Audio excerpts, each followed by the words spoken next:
மண்டலம் தண்ணீரே மண்டலம் தண்ணீரே அம்மா தன் கொண்ட தெய்வமே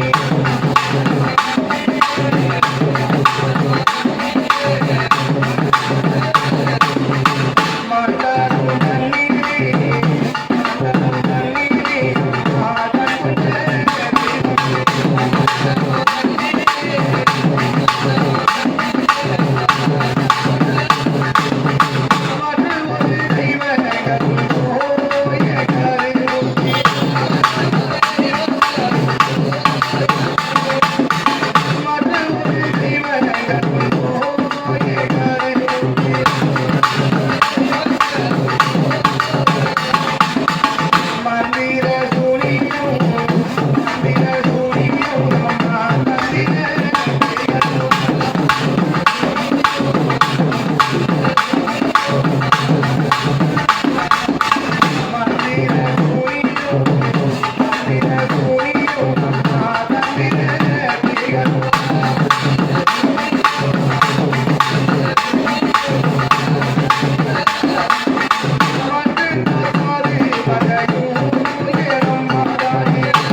உலகத்திலே இந்த எல்லையிலே திருக்கோயில் உண்டு. நமக்கெல்லாம் அருவார்க்கின்ற அன்னை மகாசக்தியாக விளங்கக்கூடிய சக்தி ஒன்று சமயங்கள் 16. ஆமா, சக்தி ஒன்று சமயங்கள் 10,000. 6 கோடி மாயா சக்தி 7 கோடி பெண்ணாக பிறந்து இந்த உலகத்தின் கண்ணிலே கண்கண்ட தெய்வமாக இந்த கருவடிக்குப்ப நன்னகரிலே அம்பாள் கருமுத்து மகமாரியாக அம்பாள் திருக்கோயில் கொண்டிருக்கார். ஆமா, சக்தி இல்லை என்றால் முக்கியமா செய்யாது இல்லையா? சக்திக்கு அதிகாரியாக விளங்கக்கூடிய பராசக்தி. ஆமா, இந்த கருமுத்து மகமாரி அம்மா இல்லையா? இந்த அம்பாளுக்கு என்ன மாதம்? ஆடி மாதம். ஆடி மாதத்திலே அம்பாளுக்கு சிறப்பான உற்சவம். ஆமா, நமது புதிமாநகர் எல்லையிலே இந்த எங்கு இல்லாதவர்களுக்கு சிறப்பு இங்க உண்டு. அதாவது இந்த கருவடிக்குப்ப நன்னகரிலே இல்லையா? ஏன் கேட்டீங்கன்னா இந்த அம்பாடு ராஜகோபுரம் மாரியாத்தாவுக்கு ராஜகோபுரம் பாத்தீங்கன்னா இந்த புதுச்சேரியில எங்குமே கிடையாது. ஆமா, இந்த மாதிரி கோபுரம் மாரியம்மனுக்கு கிடையாது. ஆமா, ஆனா இந்த கருவடிக்குப்ப நன்னகரிலே இந்த அம்பாளுடைய அனுகிரகத்தின் காரணமாக அற்புதமான ராஜகோபுரம். ஆமா, அது சிறப்பு உண்டு அம்பாள். ஆமா, அப்ப அது மட்டும் இல்லாதவர்களுக்கு இந்த அம்பாளுடைய ஆலயத்துல விசேஷம் என்னன்னு கேட்டீங்கன்னா காத்தான் கழுவு என்று சொல்லுவார்கள். ஆமா, அதாவது காத்தவராயம் கழுவேறக்கூடிய படலம். அதாவது நம்ம புதுச்சேரியில பாத்தீங்கன்னா முத்தியார்பட்ட பக்கம் பொன்னுமாரியம்மன் கோயில், இந்த பக்கம் போனா பொம்மையார் பாளையம். ஆமா, இந்த சின்ன கோட்டை குப்பம். அதுக்கடுத்து முன்னா பாத்தீங்கன்னா முதலாவது சொல்ல போனா நம்ம கருவடி குப்பம் தான். ஏன்னா ரொம்ப சிறப்பா நடக்கும். ஆமா, ஊரை பாத்துக்கிறியா? போனது கிடையாது. இந்த பக்கம் வழியிலே கண்டுபிடிக்க முடியும். ஆமா, புது பம்பகாரன். பரவாயில்ல. அப்பேற்பட்ட அற்புதமான இந்த ஆலயத்தில் சிறப்பு உண்டு. ஆமா இல்லையா? காத்தவராயும் கழுவேறக்கூடிய படலம். ஆமா இல்லையா? வாழைமரம் கிடையாது. கழுமரம் என்று சொன்னா அது ஒரு ஊசி மாதிரி இருக்கும். ஆமா, ஏன் கேட்டீங்கன்னா அந்நாளிலே ஒரு மனிதன் தவறு செய்து விட்டார் என்று சொன்னால் அவனை கழுமரத்தில் ஏற்றுவாங்க. ஆமா, அது ஏறி உட்கார வச்சாங்கன்னா அது எந்த பக்கம் போய் ஏறணும்னு சொல்ல முடியாது. குடிவிட்டு மாற வேண்டும். காக்கையும் கழுகும் கொத்தி சாவடிக்கும் அவன். ஆமா, ஆனைகாந்த மகாமுனிவரையே கருமத்தில் ஏற்றிருக்காங்க. ஏன் கேட்டீங்கன்னா ஒரு துப்பின் வாழையில பூலை கட்டி பறக்க விட்டாரு. ஆமா, அதனாலதான் ஒரு கருமறை ஏத்துறாங்க.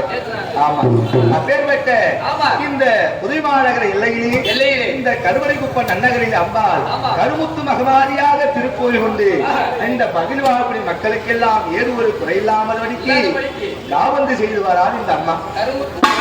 ஆமா, அம்பாளுடைய ஆலயத்தில் நேத்திரத்திலே அம்பாளுக்கு அபிஷேக ஆராதனை செய்து மாலை பொழுது அம்பாளுக்கும் அந்த கருமுத்து மகமாரி அம்பாளுக்கும் அந்த பொன்னியம்மனுக்கும் கரகம் ஜோடித்து நமது ஐநா கோயில் சென்று அந்த ஊரறிய பொங்கலிட்டு அம்பாளோடு உத்தரவு பெற்றோம். 3 மணி நேரம் இல்லையா? அப்பேற்பட்டு அப்பா கிட்ட ராஜகிரி வாங்கி போட்டு அந்த நேராக வந்து மூளைக்கு மூளைக எல்லை கட்டி அம்பாளுக்கு சிதாபரணம் என்று சொல்லக்கூடிய அந்த கொடியேற்றி அம்மாவுக்கு காப்பு கட்டணும் இல்லையா? கட்டணமா? ஆமா, அதை தொடர்ந்து அம்பாளுக்கு 2ஆம் நாள் உற்சவம். ஆமா, இந்த 2ஆம் நாள் உற்சவத்திலே அம்பாளுக்கு அபிஷேக ஆராதனை செய்து இல்லையா? அம்பாளுக்கு மிகவும் பிடித்த இல்லையா என்ன வாத்தியம்? ஆமா, உடுக்க பம்பை வாத்தியம். ஆமா, அப்படி இருக்க அம்பாளுடைய வர்ணனை சொல்ல வேண்டும். ஆனா இந்த கோயில்ல பாத்தீங்கன்னா அம்மாவுடைய வர்ணம் சொல்ல மாட்டோம் இல்லையா? அம்பாளுடைய பிள்ளையாக விளங்கக்கூடிய காவல் தெய்வமாக விளங்கக்கூடிய காத்தவராய சுவாமி. ஆமா, அவரோட திருக்கதையை தான் இந்த அம்பாளுடைய ஆலயத்தில் நம்ம சொல்லுவோம். ஆமா, ஆமா, ஏன்னா காத்தான் கழுவு ரொம்ப சிறப்பான விசேஷம் இல்லையா? அது மட்டும் இல்லாம அதுக்கு முன்னாடி பாத்தீங்கன்னா படுகளம் போடுவாங்க. படுகளம் போட்டு படுகளா நீ பார்த்தது அந்த படுகளம் கிடையாது இல்லையா? அதாவது படுகளம் போட்டு அந்த இரவு காத்தவராயும் கழுவேறுவார். மனுக்கு போட்டு காத்தவராய வேலை ஏறாரு. ஆமா, அப்படியே அந்த விசேஷம் நடக்கும். காத்தவராயன் கதையை சொல்ல வேண்டும் என்று சொன்னா நம்ம குருநாதெல்லாம் 3 மாத காலம் சொல்லுவாங்க. 3 மாதம்? ஆமா. ஒரே நாள்ல முடிச்சல பாக்குறேன். ஒரே நாள்ல முடிய முடியாது. அப்பேற்பட்ட கதை உண்டு. எத்தனை வனம் இல்லையா? 7 பிறப்பு எடுத்தால் 7 பிறப்பு. ஆமா. 12 வனம். 12 வனம். ஆமா. 1 2 கிடையாது. 1 2 கிடையாது. அத சொல்லணும்னா 2 நாள்ல 3 நாள்ல சொல்ல முடியாது. ரொம்ப பெரிய கதை. ஆமா. இல்லையா? அது சொல்லணும்னா மாத கணக்கு சொல்லலாம். நம்ம நேரே இருக்கிற வரைக்கும் இந்த காத்தவராயனுடைய திரைக்கதையை நம்ம சொல்லுவோம். இல்லையா? இந்த அம்பாவுடைய அனுகிரகத்தின் காரணமாக அம்பாவுடைய ஆசை பெற்று இல்லையா? அது மட்டும் இல்லாதபடிக்கு நம்ம குருநாதராக விளங்கக்கூடிய ஐயா நாமராஜ் ஐயா, நாமராஜ் ஐயா கலைமாமணி, மறைந்த கலைமாமணி இல்லையா? அவருடைய குரு சொல்லி இருந்தாதான், குருவுடைய ஆசிரியர் இருந்தாதான் இந்த உலகத்தில் நம்ம எதாவது சாதிக்க முடியும். மதிப்பாலதான் இந்த இடத்துல வந்து உட்காந்துக்கிறோம் இல்லையா? இந்த காத்தவராய திருக்கதையை சொல்ல வேண்டும் என்று சொன்னால் அந்த வாணிக்கலா தேவியாக விளங்கக்கூடிய நம்ம நாவில் நின்று பேசக்கூடிய அந்த சரஸ்வதி அவளை தியானம் செய்து முதலாக யாரை வணங்க வேண்டும்? அது முந்தி முந்தி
எந்த ஒரு தொழில் செஞ்சாலும் விநாயகரை தோற்றம் செய்துவிட்டுதான் அந்த தொழிலே செய்யணும் இல்லையா? சேட்டை கொடுப்பாரு இல்லையா? அந்த விநாயகர் பெருமானை வணங்கி விட்டோம், அதை யாரும் செய்யலாமா?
ஆதி கைலாயம் என்று சொல்லக்கூடிய வெள்ளிங்கிரி என்று சொல்லக்கூடிய அந்த அம்பலத்திலே அந்த ஈஸ்வரனும் ஈஸ்வரியும் சதியும் பதியமாக அமர்ந்து கொண்டிருக்கார்களா? ஆமா, சதி என்றால் மனைவி பதிவி என்றால் கணவன். ஆமா. அதான் சதியும் பதியும். ஆமா. அப்படியாக சதியும் பதியுமாக அந்த சிவருமானும் பார்வதாதியை அமர்ந்து கொண்டிருக்காங்க அந்த கைலாயத்துல. அந்த சிவருமானுக்கு என்ன தொழில் கேட்டீங்கன்னா, அதாவது மும்மூர்த்திக்கு 3 தொழில் உண்டு. படைத்தல், காத்தல், அழித்தல் என்று சொல்லுவார்கள். படைக்கும் தொழில் கொண்ட பிரம்மதேவன் இல்லையா? காத்து ரட்சிக்கூடிய திருமால். தெரியுதா? திருமால் தெரியாது. இந்த அம்மாவுடைய அண்ணனாக விளங்கக்கூடிய மாயக்கண்ணன் அவர்தான் இல்லையா?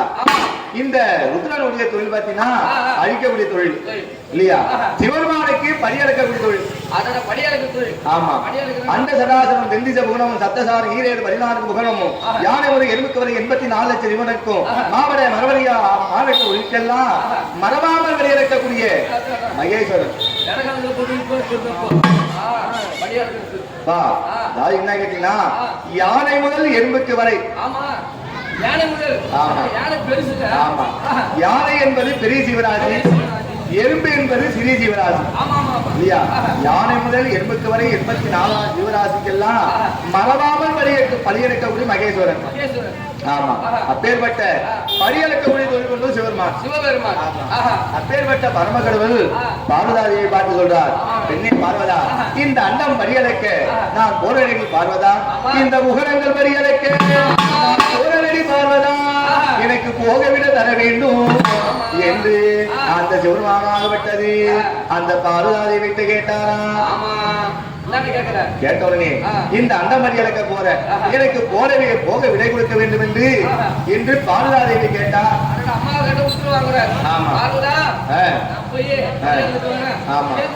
உத்தரவு கொடு. ஆமா. உங்க வீட்டுல சொல்லிட்டு வர மாட்டியா நீ?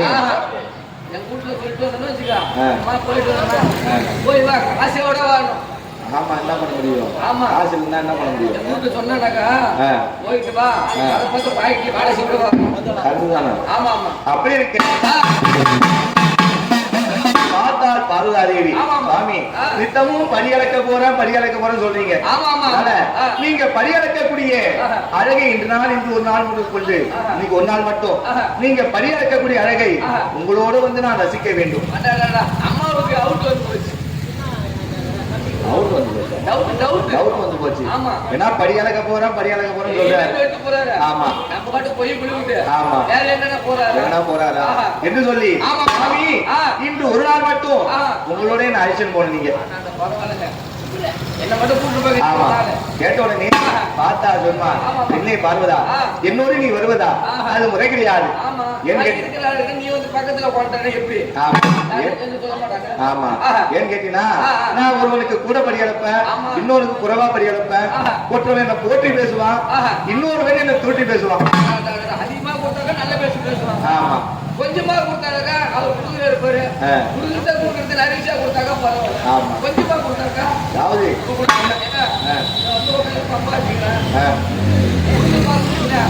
கூட ஒரு 10 ரூபாய் கொடுத்தாக்கா பரவாயில்ல. நம்ம சுந்தர பூஜையில வந்து நிறைய கொடுத்து போறாரு. வாங்காம தான் போறியா? கம்மியா கொடுத்தா வச்சுக்க. இந்த வேலைக்கு கேட்பா, வேலைக்கு போய் அதாவது கோயில கொடுத்தா தம்பி கொடுக்க முடியும், கோயில இருந்து கொடுக்க முடியாது. கோயில கொடுத்தா ஆமா. ஆமா. நான் ஒருவனுக்கு கூட படியளப்பேன், இன்னொருக்கு குறைவா படியளப்பேன். ஒருவன் என்னை தூட்டி பேசுவான், இன்னொருத்தன் போட்டி பேசுவான். என்ன சந்தோஷமா பேசாம பாரு, அவனை கூட நீ விட்டுருவேன். என்ன திட்டாம பாரு, அவனை நீ கோவப்பட்டு எதனால நீ அவனை பண்ண போய் அந்த பாவம் என்னதான் வந்து சேரும். யாரு? காளி. இப்ப நீ கோவப்பட்டு அவனை என்ன பண்ணினா அந்த பாவவினி என்னதான் வந்து அடையும். அதனால பெண்ணே பார்வதா, நீ என்னோடு வருவது முறை கிடையாது. நீ கைலாயத்தில் அமர்ந்து கொண்டு இங்க இருக்கிற வேலையை மட்டும் பாரு. ஆமா. என்று அந்த குலத்திலே அந்த ரிஷப வாகனத்தில் ஏறிக்கொண்டு இந்த அண்டங்கள் படிகளுக்க, இந்த முகடங்கள் படிகளுக்க அந்த பரமகடவுள் சென்றாராம் இல்லையா? காலை வாகனத்தில் ஏறி போறார். ஆமா. ரிஷப வாகனம் என்று சொல்வார்கள் இல்லையா? அவர் படிகளுக்க போயிட்டாரு. பார்வதாதேவி என்னன்னு கேட்டீங்கன்னா, கணவர் படியிறந்து விட்டு வந்த உடனே நித்தமும் பாத பூஜை செய்வது வழக்கம் இல்லையா? ஆமா கணவர் வெளியே போயிட்டு வந்த உடனே பாத பூஜை பண்ணிதான் கணவர் கூப்பிடுவாங்க. அதுக்கோசம் அம்மா என்ன பண்ணாலாம், எங்க வராலாம், எங்க ஊனாலும்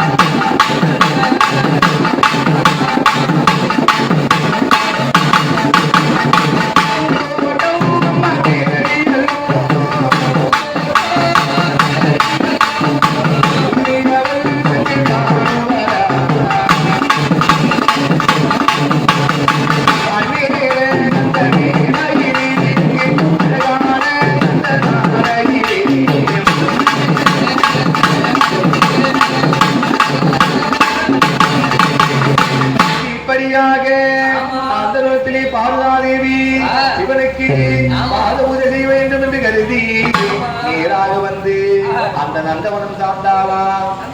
அந்த கைலாய இருக்கக்கூடிய நந்தவனம். அப்படி நந்தவனத்தில் சார்ந்து நந்தவனத்திலே அம்பாளாகப்பட்டது. அவ தோட்டம் பிறந்தாள்.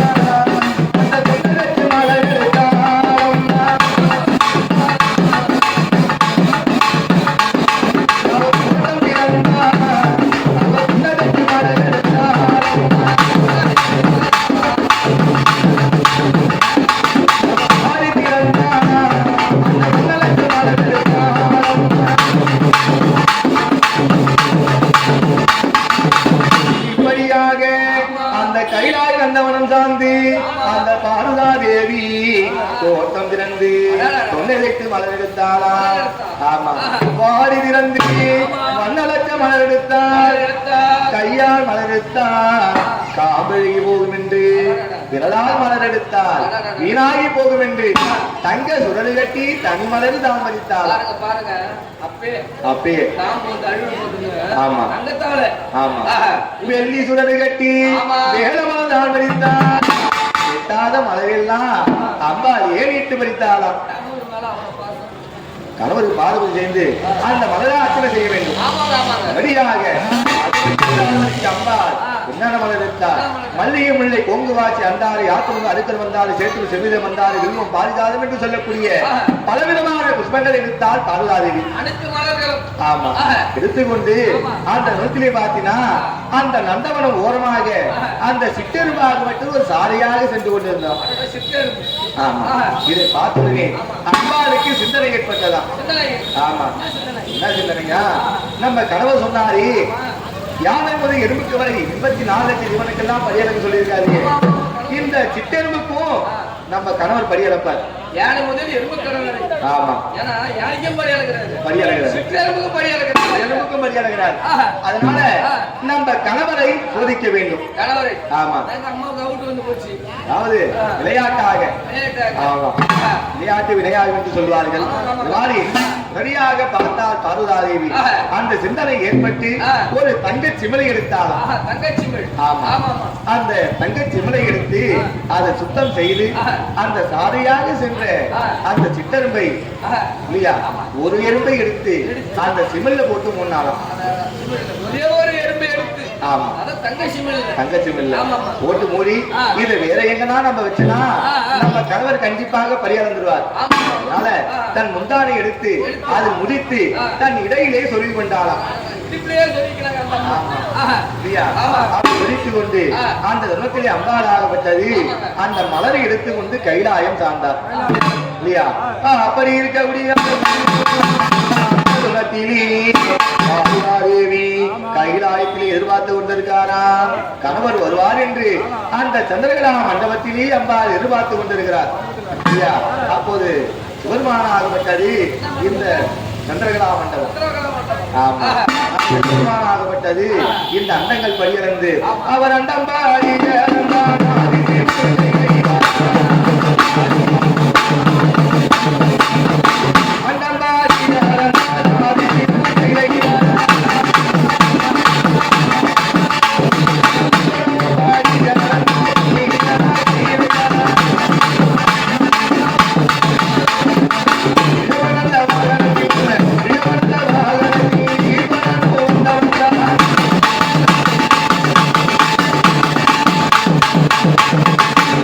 இப்படியாக அந்த அண்டங்கள் படிகளந்து இந்த புகழங்கள் படிகளந்து அந்த சிவருமானாகப்பட்டவர் அந்த கைலாயத்தில் இருந்திருந்தாரா?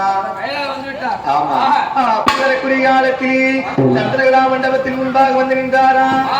நின்றவுடனே அம்பாள் அந்த இடத்திலே ஆழம் வந்துவிட்டார் என்று கருதி ஆமா ஒளியாக அந்த சிவனுடைய பாதத்தை துளக்கி பட்டால் அழிதவட்டி கொண்டு வந்த மலரையெல்லாம் அவர் பாதத்திலே சொருவினாராம்.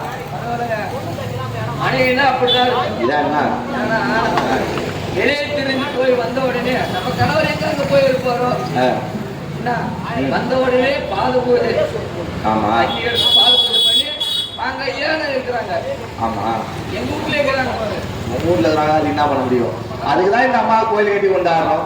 அதனால்தான் இல்லையா? அது மாதிரி இந்த வேலைக்கு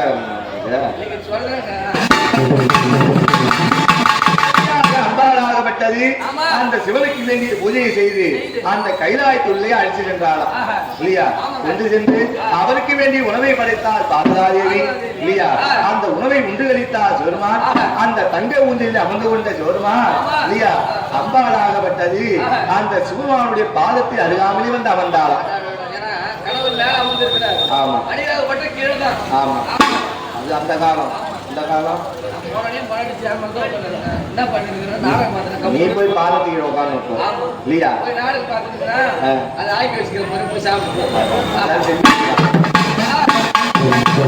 இப்படியாக அந்த பாதத்தில் அமர்ந்து கொண்ட பார்வதாதேவி அந்த குணத்திலே உடனடியாக அந்த சிவனுக்கு தாம்பலம் மடித்து கொடுத்தாளாம். ஆமா அந்த தாமலம் கிடையாது. தாமலம் என்று சொன்னா அந்த வெத்தலை மடிச்சு கொடுப்பாங்க.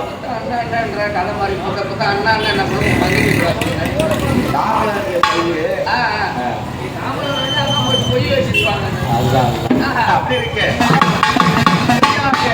சிவருமான் தாம்பலம் தரிக்கக்கூடிய அழகை கண்டுபிடித்தால் பார்வதாதேவி உடனடியாக அம்பாளுக்கு ஒரு சிந்தனை ஏற்பட்டதாம்.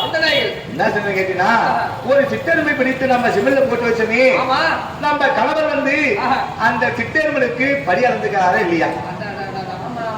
படியாளத்துக்கு போனதுல ஆமா அப்போ வந்து ஒரு சிற்றெருமை பிடிச்சு நம்ம இடுப்பிலே வச்சிருக்கோம். ஆமா அதுக்கு படி அளந்துக்கிறாரா இல்லையா? வந்தவுடனே நேராக அம்மா பின்புறமாக வந்து அந்த இடையில் இருக்கக்கூடிய இல்லையா அந்த முந்தானில் இருக்கக்கூடிய சிமிலை எடுத்தாலாம். இல்லையா? எடுத்த உடனே அந்த சிமிலை திறந்து பார்த்த உடனே அம்மாவுக்கு தூக்கி வாரி போட்டு ஆமா என்னாச்சா அவஞ்சி நல்ல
அந்த சிமிலை திறந்து பார்த்த உடனே அம்பாளுக்கு தூக்கி வாரி போட்டுதான்.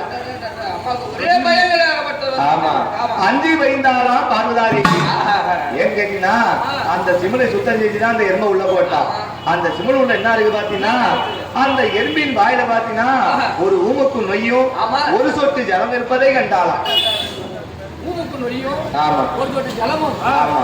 இதை கண்டவுடனே நம்மள அறியாம நம்ம கணவரை சோதித்து விட்டோமே, விளையாட்டாக செய்தது வினையாகிவிட்டது என்று சொல்லி அம்பாள் அஞ்சு வைத்தாளாம். இல்லையா? அப்படி இருக்க முடியாது. அந்த தினத்திலே பார்த்தால் பார்வதாதேவி என்ன பண்ணாலா, இதை கணவர்கிட்ட சொல்லலாமா வேணாமா? பாருங்க வேணாமா? ஏன் கேட்டீங்கன்னா சொல்லாம விட்டா அகிலாண்ட கோடி பிரம்மாண்ட நாயகி பராசக்தி இந்த அம்மா. ஆமா, இந்த அம்மாவே தவறு செய்து சொல்லவில்லை என்று சொன்னா மாநில மக்கள் நம்ம தவறு செய்ய மாட்டோமா? இல்லையா? சரியாக அம்பாள் என்ன பண்ணாளா, நேராக வந்து தன் நாளன் முன்பாக கைகட்டி வாய்ப்பொத்தி நின்றாளாம் பாதுகாதேவி. ஆமா, சரியாக பார்த்தா சொல்வார், பெண்ணை பார்வதா என்னாச்சு உனக்கு? நான் வந்த உடனே எனக்கு பாதுபதி எல்லாம் செஞ்சேன், எனக்கு உணவு படைச்ச, தாமரம் அடித்து கொடுத்த, இல்லையா? நீ என்ன தவறு செய்த? எதுக்கு வந்து இப்ப கை கட்டி வாய்ப்பொத்தி நிக்கிற, இல்லையா என்று சிவருமான் கேட்டாரா? ஆமா, அப்படி கேட்ட பார்த்தால் பார்வதாதேவி, உங்களை சோதிக்க வேண்டும் என்று கருதி நான் விளையாட்டாக ஒரு சிற்றெருமை பிடித்து நான் சிவில் போட்டு அழைத்து வைத்தேன் சுவாமி. நீங்க அதுக்கு படி அளக்கிறீங்களா இல்லையா என்று காண வேண்டும் என்று விளையாட்டா செஞ்சேன். ஆனா சுவாமி, அந்த சிற்றெருமுக்கு நீங்க படி அளந்துட்டீங்க. அதனால சுவாமி, அந்த தெரிந்தும் தெரியாம நான் தவறு செய்து விட்டேன் சுவாமி என்று அப்பா சொன்ன உடனே அந்த சிவருமானுக்கு கோபங்கள் ஏற்பட்டதா? பெண்ணே பார்வதா என்ன காரியமடி செய்தார் இல்லையா? அகிலாண்டபடி பிரம்மாண்டமாய் உலகமானதா என்று இந்த மக்கள் எல்லாம் உன்னை போற்றாங்களே, நீ போய் இந்த காரியத்தை செய்யலாமா இல்லையா என்று சொன்ன உடனே அந்த சித்தரும்பி அந்த சிவில் போட்டு அடைச்சியே அது எப்பேற்பட்ட வேதையெல்லாம் அனுபவிச்சிருக்கோம் இல்லையா? எவ்வளவு கஷ்டப்பட்டு இருக்கோம் அந்த சிமிழுக்குள்ள. ஆமா, அந்த சித்தரும்பு பாவமாகப்பட்டது பிடித்து கொண்டு என்று சொன்னாராம்.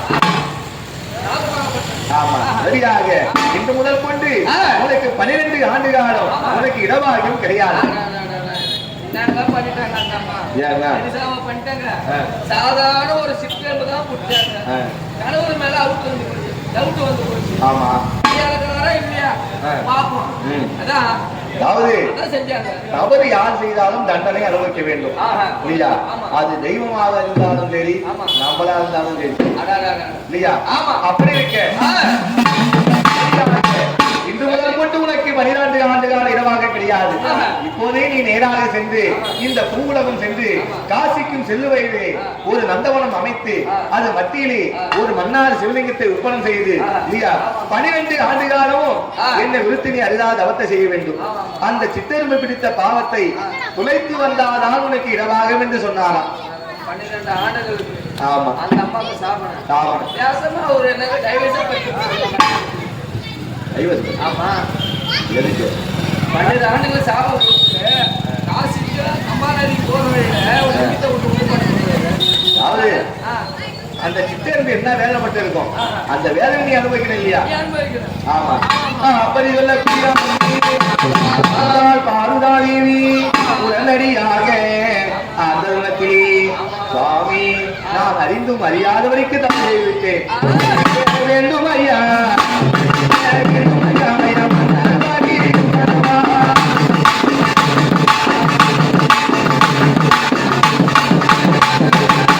மன்னிக்க வேண்டும் ஐயா, மன்னிக்க வேண்டும் ஐயா.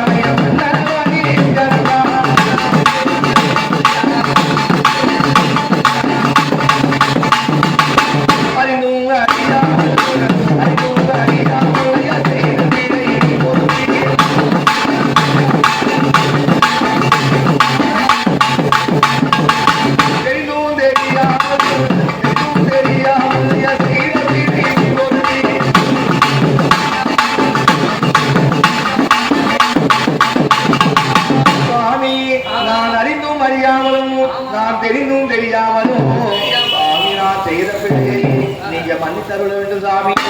எனக்கு இப்பேற்பட்ட சாபத்தை கொடுத்தது ஐயா இல்லையா? எனக்கு இப்பேற்பட்ட சாபம் வேண்டாம். உங்களை விட்டு 12 ஆண்டு காலம் நான் பிரிந்திருக்கக்கூடிய அந்த சாபம் என்னால் முடியாது.